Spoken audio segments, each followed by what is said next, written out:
ಅರಬಿಕಡಲಡು ವಾಯುಭಾರ ಜತ್ತಿ ನಡೆದು ಚಂಡಮಾರುತದ ಪೂಡಿಕೆ ಎದುರಾತನು ಅಂಚಾದು ಲಕ್ಷದ್ವೀಪ ಕೇರಳ ಕರ್ನಾಟಕ ಮಹಾರಾಷ್ಟ್ರ ಗುಜರಾತ್ ಭಾರಿ ಗಾಳಿ ಬರ್ಸ ಬರ್ಪುನ ಸಾಧ್ಯತೆ ಉಂಡು ಎಂದು ಹವಾಮಾನ ಇಲಾಖೆ ಜಾಗೃತಿ ಪಂತನು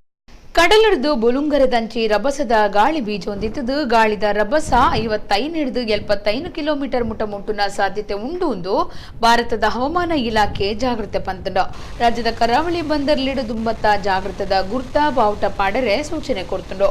ಉಳ್ಳಾಲ ಸೋಮೇಶ್ವರ ಪಣಂಬೂರು ಸೇರ್ನಂಚ ಬೀಚ್ ಲೆಗ್ ತಿರ್ಗಾಟದಕ್ಲೆಗ್ ಪೊಗ್ಗುನೇನು ಉಂಟಾದನು ವಾಯುಭಾರ ಜತ್ತಿನ ಬೊಕ್ಕ ಮುಂಗಾರು ಮುಗಲು ಪೊಗ್ಗು ನೀಡಿದವರ ದಕ್ಷಿಣ ಕನ್ನಡ ಜಿಲ್ಲೆಡು ಭಾರಿ ಬರ್ಸಬರ್ಪುನ ಸಾಧ್ಯತೆ ಇತ್ತದು ತುರ್ತು ಸೇವೆಗೂ ಟೋಲ್ ಫ್ರೀ ಸಂಖ್ಯೆ 1077 ಫೋನ್ ಮಲ್ಪರೆ ಕೇಂದ್ರ ಪೊಲೀಸರು ತಟರಕ್ಷಕ ದಳ ಬೊಕ್ಕ ಜೀವರಕ್ಷಕ ಪಟ್ಲಮ್ಮನು ಮಾತಾ ಕಡಿಟದಿ ಇತ್ತಂಡ ಒಡಿಪು ಜಿಲ್ಲೆಡ್ಲ ಕಡಲ ಬರಿಟ ಜಾಗ್ರತೆ ವಹಿಸಿದಂಡ ಮಲ್ಪೆ ಬೈಂದೂರು ಕಾಪು ಸೇರ್ನಂಚ ಪಾಕ ಬೀಚ್ಲೆಡ್ ಪೊಲೀಸ್ ಬಂದೋಬಸ್ತ್ ವ್ಯವಸ್ಥೆ ಮಲ್ಪದಂಡ